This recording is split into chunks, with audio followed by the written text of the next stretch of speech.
Change is coming. At this point, this phrase is almost a little cliche. Still, the certainty of change in the workplace in the coming years is hard to dispute. For some, this is an exciting proposition, for others, a terrifying inevitability.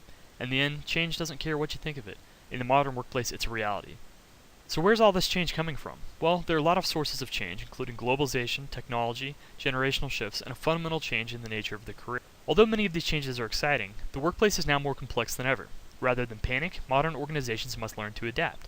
However, to do so, organizations are increasingly transferring power and control away from a centralized structure and into the hands of employees. This phenomenon has been represented in recent years in the organizational sciences by a surge in interest on topics such as decentralization of leadership and a renewed interest in learner-guided training. In the Skill Acquisition Lab at the University of Oklahoma, we consider the issue of employee adaptability in the domain in which organizations typically try to enact it, namely employee training and development. One of the major developments of the last 10 years in this literature is a shift away from more proceduralized theories of training, where the learning is thought to pass primarily from a knowledgeable instructor to a novice learner, to active learning paradigms in which the learner plays a much more central role in the learning process. This novel approach to training design and instruction seeks to develop a deeper and more fundamental understanding of the training content that employees can leverage to adapt to challenges and problems in the workplace, many of which can be impossible to predict. In general, research has supported the effectiveness of active, learner-guided training intervention. In the research that I'm presenting today, we built upon this body of work by examining an even more fundamental question. Specifically, what do self-guided learners do when given control over their learning? Generally, behavior can be categorized into one of two different approaches: exploration, which refers to experimenting with multiple solutions to the problem at hand, or exploitation, which refers to focusing on and refining a single strategy. Neither approach is inherently better than the other in all situations. However, each carries with it unique advantages and disadvantages. Exploitation is the approach favored by more traditional theories of training. By avoiding distraction, exploitation is thought to facilitate focus and skill improvement in a single particular domain.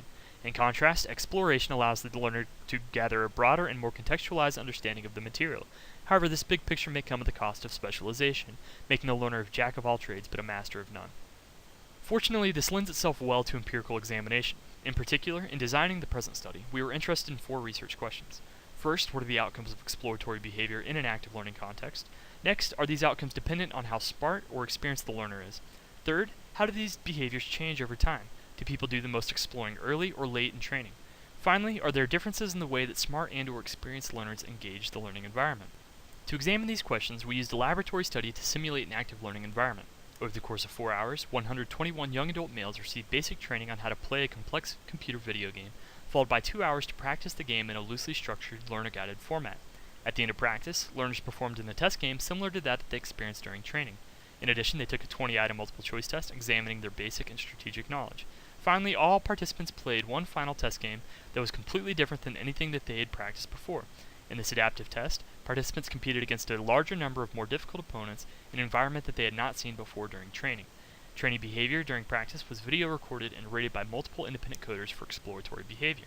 The findings showed that exploratory behavior was positively related to all learning outcomes, including performance in a context similar to practice, performance on the multiple choice test, and the learner's ability to adapt to a novel performance context, the outcome for which the effects were the strongest. In addition, the benefits of exploration were not contingent on the learner's cognitive ability or experience. Engaging a wider range of novelty within the learning environment was ubiquitously beneficial to learning and adaptability in the learner-guided training.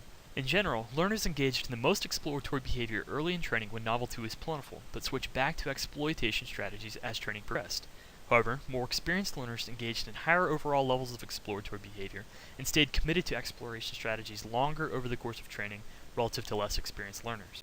There are 2 key points to take away from these findings. First, if we want our employees to be adaptable, organizations should consider shifting more towards learner-guided and active learning training frameworks, particularly when training employees in novel or ambiguous domains. Although this can be a difficult and an expensive way to conduct training, compared against proceduralized alternatives that are more likely to become quickly obsolete, adaptive training approaches truly epitomize long-term thinking. Second, these findings have a very practical message for anybody looking to become more adaptable. In short, the best way to develop an adaptable skill set is to practice adaptively and to avoid settling prematurely on a preferred, possibly suboptimal strategy. Only by developing a fuller understanding of a sufficiently wide range of novelty in any task can one gain mastery over it. Finally, these findings show that we have a lot to learn about training. As a research, this is an exciting proposition because we can begin to look at all these questions under a new light and develop a science of learning and development that prepares modern organizations for the coming changes. Thus, I return to my opening in which I argued that the workplace is rapidly changing. Let's explore and learn so that we can change with it. Thank you.